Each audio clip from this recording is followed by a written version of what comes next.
여러분 안녕하십니까? 뉴스데스크 충북 소식입니다. 신규식 충북 테크노파크 원장 후보자가 결국 자진 사퇴했습니다. 지역 민영방송사인 CJB 청주방송의 전 대표로 충청북도 산하기관장 후보가 되면서 청탁금지법 위반 의혹까지 불거져 논란이 끊이질 않았는데요. 도의회 인사청문회를 통과했지만 논란이 계속 커지자 더는 버티지 못했습니다. 부실한 인사검증에 인사참사라는 비판이 쏟아지고 있습니다. 김은초 기자입니다. 신규식 후보자는 충북 테크노파크에 문자 메시지 한 통으로 사퇴 의사를 밝혔습니다. 자진 사퇴 이유에 대해 법을 어겼다고 인정하는 건 아니라면서 자신이 충청북도에 부담이 되고 있기 때문이라고 말했습니다. 또 특정 기업의 이익이 아니라 산림 바이오매스 산업의 생존을 위해 노력했다며 자신을 둘러싼 의혹에 관해서는 선을 그었습니다. 신 후보자는 지난 3월 후보자로 지명된 이후 청탁금지법 위반 등의 의혹을 받아왔습니다. CJB 청주방송 대표 시절 회사에 알리지 않은 채 기업체와 자문 계약을 맺고 총 1억 3천여만 원의 자문료를 받은 사실이 확인됐기 때문입니다. 이 문제가 이렇게 세상을 시끄럽게 하는 부분에 대해서는 다시 한번 죄송스럽다는 말씀드립니다. 하지만 충북도의회 인사청문 특위는 법 위반 소지가 없고 능력이 탁월하다며 적합하다는 결론을 냈습니다. 제가 봤을 때는 지금 현재 나와 있는 상황에서는 청탁금지법이 저는 아니라고 판단을 합니다. 정식 임명을 앞두고 중소벤처기업부 승인 절차만 남아 있었는데 지난주 중기부는 충북 테크노파크 측에 신 후보자의 의혹에 관해 법률적 판단을 더 해봐야 할 것 같다며 승인에 난색을 표한 것으로 확인됐습니다. 공교롭게도 신 후보자 사퇴 직전 경찰의 고발인 조사가 이뤄지는 등 관련 의혹에 대한 경찰 수사가 본격 시작됐습니다. 충분히 업무 지휘를 할 수 있는 지위에 있었기 때문에 영향력을 행사했을 가능성이 크다라고 말씀을 드렸고요. 시민단체는 이번 사태가 인사참사라고 비판했습니다. 김영환 지사의 대학 후배인 지역방송 대표를 충청북도 산하기관장으로 임명하면서 인사검증도 제대로 하지 않았다는 겁니다.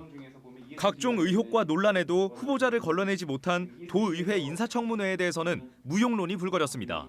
일종의 인사 참사라는 판단이 들고요. 도지사의 인사의 문제, 그리고 그것을 걸러야 할 도의회의 인사청문회 제도의 문제, 두 가지 다 문제가 있음이 노출된 인사였다라고 판단합니다. 경찰은 신 후보자의 사퇴와 관계없이 법 위반 여부에 관한 수사를 계속하겠다고 밝힌 가운데 충북 테크노파크는 후보 추천위를 다시 소집하는 등 원장 재공모 절차를 시작하기로 했습니다. 지역 산업 육성과 기업 지원의 핵심 기관인 충북 테크노파크는 기존 원장의 임기가 끝남에 따라 새 원장을 뽑을 때까지 초유의 직무대행 체제로 운영됩니다. MBC 뉴스 김은초입니다. 21대 대통령 선거운동이 본격화되면서 유권자들의 눈길을 끌기 위한 지원 유세가 곳곳에서 벌어지고 있습니다. 더불어민주당은 박찬대 원내대표가 제천에서 청주까지 반나절 충북을 종주하는 일정으로 유세전을 벌였고 국민의힘은 남부권에서 집중 유세를 벌였습니다. 허지희 기자가 보도합니다. 이재명 후보 지원 사격으로 충북을 찾은 더불어민주당 박찬대 원내대표. 역대 선거에서 보수표가 많았던 충북 북부부터 찾았습니다. 공식 선거운동 전 소도시 경청 투어로 충북에서 북부 지역을 찾았던 이재명 후보와 비슷한 행보입니다. 충청도에서 선택받으면 대한민국에서 선택받는다며 압도적인 승리를 이룰 수 있도록 충북이 힘을 모아달라고 호소했습니다. 우리 시민의 힘으로 그리고 우리 국민들이 압도적으로 이번 대선에서 반드시 이길 수 있도록 힘을 모아 주십시오. 이어서 충주와 괴산, 청주를 잇따라 방문했습니다. 지지자들의 환대를 받으며 춤까지 추면서 단상 위에 올라 왜 이번 선거가 시작됐는지 강조했습니다. 지난 3년 동안 윤석열 대통령과 그 일당들은 본인의 이익만을 위해서 그리고 큰 부자들의 이익만을 위해서 살지 않았습니까? 민주당보다 하루 늦게 충북 출정식을 가졌던 국민의힘은 충북 도당을 중심으로 남부권에서 집중 유세를 벌였습니다. 중앙당 선대위에서 역할을 맡은 지역구 국회의원들을 대신해 서승우 도당위원장이 유세차에 올랐습니다. 5일장을 맞은 영동 전통 재래시장에서 유권자들을 만나 김문수 후보 지지를 호소했습니다. 우리 김문수 후보는 우리 사회 갈등, 여러 가지 분열인 지역, 세대, 이념을 통합할 수 있는 저는 후보라고 생각합니다. 김문수 후보의 과거 운동권 전력과 정치 경력을 내세우면서 이재명 후보의 전과 기록과 사법 리스크를 강조했습니다. 지금 8가지 사건에서 재판을 받고 있는 중입니다. 과연 정과 사법부가 예비 범죄자가 대통령 후보로 되는 게 옳다고 생각하십니까? 본격적인 중앙당의 지역 지원 유세가 시작된 가운데 개혁신당 이준석 후보도 곧 충북을 찾을 것으로 예고했습니다. MBC 뉴스 허지입니다. 청주의 한 대학교 기숙사 식당에서 점심 식사를 한 학생들이 집단 식중독 의심 증상을 보이고 있습니다. 그런데 학생들이 익명 커뮤니티를 통해서 집단 식중독 증상을 확인하고 신고할 때까지 학교는 전혀 알지 못했는데요. 보건당국의 조사에 착수했습니다. 전효정 기자의 보도입니다. 지난 12일 한국교원대 기숙사 식당에서 점심 식사를 마친 학생들이 복통과 설사, 고열 등 식중독 의심 증세를 보였습니다. 이 학교 1학년과 2학년 학생들은 모두 기숙사 생활을 하고 있는데 익명 커뮤니티에 식중독을 호소하는 글이 잇따르자 한 학생이 직접 보건당국에 신고했습니다. 설사하고 배 아프고 하루 종일 설사하느라 막 잠도 못 잤다 그러고 수업도 못 가고 열도 38도 이상으로 나는 친구들도 맞아요, 되게 고열. 많이 보고. 기숙사에는 1,600여 명의 학생들이 생활하고 있는데 최소 하루 2끼를 이곳에서 해결하고 있습니다. 보건당국이 조사한 결과 식중독 증상을 호소한 학생은 모두 100여 명. 당시 기숙사 점심 식사에는 달걀 프라이를 포함한 비빔밥과 미역국 등이 나왔습니다. 학교에서 제공하는 그런 음식이나 그런 거에 문제가 있는 것 같아요. 그런 학교에서 주는 음식이나 물을 안 먹은 애들은 걸리지 않았는데 먹은 애들만 유독 걸린 것 같더라. 집단 식중독 의심 사고가 났는데도 학교 측은 학생들이 직접 보건당국에 신고할 때까지 이 같은 사실을 모르고 있었습니다. 일부 학생이 교내 진료실을 찾았지만 상비약을 줬을 뿐 식중독을 의심하지 않았습니다. 보건당국이 조사에 착수한 이후에야 뒤늦게 대책 마련에 나섰습니다. 식중독 의심 증상의 원인이 밝혀지지 않은 만큼 가열되지 않은 식당을 제공하고 오염이 의심되는 정수기 물 대신 생수를 나눠주고 있습니다. 정수기나 이런 것들을 좀 사용을 자제할 수 있게끔 이렇게 진행하고 예방 수칙이나 이런 거 이제 좀 안내하고. 청주시 상당구 보건소는 해당 학교에 보존식을 수거하고 증상이 있던 학생과 조리원의 가건물을 채취해 정밀 분석을 진행하고 있습니다. 보건당국은 낮 기온이 점차 올라 식중독 위험이 높아지고 있다면서 특히 살모넬라균이 서식할 수 있는 달걀을 섭취할 때 주의할 것을 당부했습니다. MBC 뉴스 전유정입니다.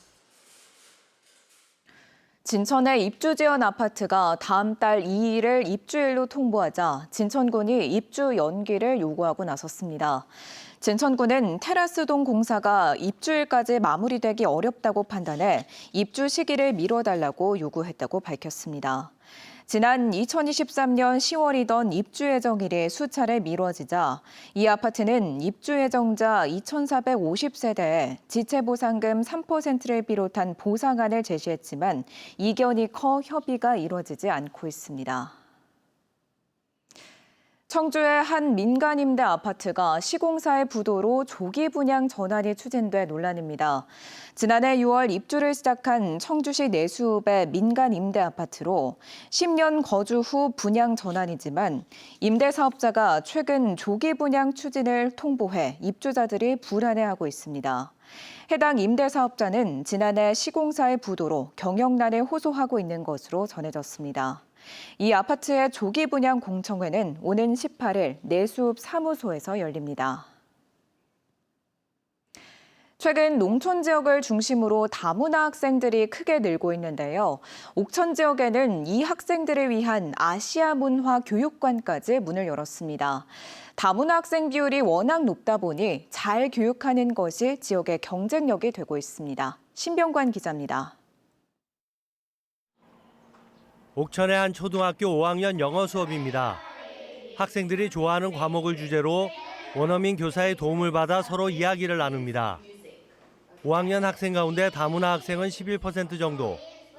어릴 때부터 다문화 환경에 익숙해 이질감이 적고 오히려 다문화가 부러움의 대상이 되기도 합니다. 여행 가는 거 부러워하고요. 그리고 외국 음식을 먹는 걸 부러워하고요. 학교는 학생들이 자라면서 편견이 생기지 않도록 다문화 감수성에 신경을 쓰며 다문화 환경을 언어와 문화 교육에도 활용하고 있습니다. 다만 학교 자체적인 다문화 교육에는 한계가 있습니다. 농촌 지역에는 소규모 학교가 많은 데다 남부 3군의 경우만 하더라도 초중고 다문화 학생 비율이 12%로 도시 지역인 청주의 3%보다 4배나 높습니다. 다문화를 체감하기에는 학교 현장보다도 밖에서 많이 느껴보고 실제로 활동도 해보고 하는 활동이 필요할 것 같은데 충북교육청 국제교육원은 옥천에 있는 남부지원의 아시아 문화교육관을 개관했습니다. 체험과 게임을 통해 아시아 나라들의 정보와 전통문화, 문화유산 등을 배울 수 있습니다. 다문화 학생들은 부모의 나라에 대한 긍정적인 태도를 갖게 되고 다른 학생들도 국제적 감각을 익힐 수 있는 기회가 될 것으로 보고 있습니다. 언어의 다양성도 그렇고 문화의 다양성이 융합이 돼서 정말 국제적인 지도자로 성장할 수 있는 가능성을 가지고 있다고 생각합니다. 충북교육청 국제교육원은 이 밖에도 최근 늘고 있는 중도 입국과 외국인 가정 자녀의 한국어 교육을 지원하며 학부모를 상대로 진로와 진학 교육도 강화하고 있습니다. 문화적 차이가 벽이 아닌 경쟁력이 될 수 있도록 교육 인프라도 하나하나 구축되고 있습니다. MBC 뉴스 신병관입니다. 충북 지역 자영업자 수가 한 달 만에 2,000명 감소한 것으로 집계됐습니다. 충청지방통계청이 발표한 4월 고용 동향에서 충북 지역 자영업자는 22만 2천 명으로 전월보다 2,000명, 0.9% 감소한 것으로 나타났습니다. 1년 전 같은 기간과 비교하면 4,000명 줄어든 수치입니다. 반면 임시근로자와 무급 가족 종사자, 상용 근로자가 늘어 전체 고용률은 67.9%로 1년 전보다 0.7%포인트 올랐습니다. 미국 관세부가 영향을 받는 기업의 자금난 해소를 위해 충청북도와 농협이 자금을 지원합니다. 충청북도 경영안정자금 500억 원은 5억 원 한도, 2년 일시 상환, 2차 보전 2.8% 지원 조건으로 대미 수출 기업은 물론 영세 납품사 등 간접 영향 기업까지 해당됩니다. 또 NH농협은행은 300억 원 규모로 최대 1%의 우대금리를 중소기업에 지원합니다. 경기 의왕시가 충북대와 교통대 통합 추진에 대해 우려의 목소리를 냈습니다. 김성재 의왕시장은 통합 문제는 단순히 학교 간의 문제가 아니라 지역 사회와도 관련된 중요한 사안이라며 지역 사회와의 더 긴밀한 소통과 논의가 필요하다고 말했습니다. 또 오랜 철도 중심지라는 의왕의 지역 정체성과 맞지 않다며 교통대 고유의 정체성과 역사가 유지돼야 한다는 입장을 밝혔습니다. 지난달 청주의 출생아 수가 63개월 만에 가장 많았습니다. 행정안전부 주민등록 인구 통계를 보면 지난달 청주시의 출생아 수는 498명으로 2020년 1월 이후 가장 많았습니다. 이는 전국 기초자치단체 가운데 경기도 화성과 수원에 이어 세 번째로 많은 인원입니다. 올해 들어 지난달까지 청주시 누적 출생아 수도 1,814명으로 1년 전 같은 기간보다 16.6% 많았습니다. 청주시가 여름철 자연재난 종합안전대책을 추진합니다. 오는 10월 15일까지 24시간 재난상황실을 운영해 기상특보 단계별로 근무하고 상황 판단 회의도 수시로 개최합니다. 인명피해가 우려되는 재해 취약 지역은 지역별로 관리 책임자를 지정하고 고립 예상 지역도 특별 관리할 계획입니다. 또 무더위 쉼터를 비롯한 폭염 대책도 함께 추진합니다. 충북체육회 스포츠과학센터가 선수 개개인의 컨디셔닝 지원 사업을 본격 추진합니다. 회복 지원과 스포츠 손상 예방, 종목별 수행력 강화와 현장 지원 등 4가지 핵심 서비스로 구성되며 3명의 전문 트레이너가 선수 개개인에게 맞춤형 프로그램을 제공하게 됩니다.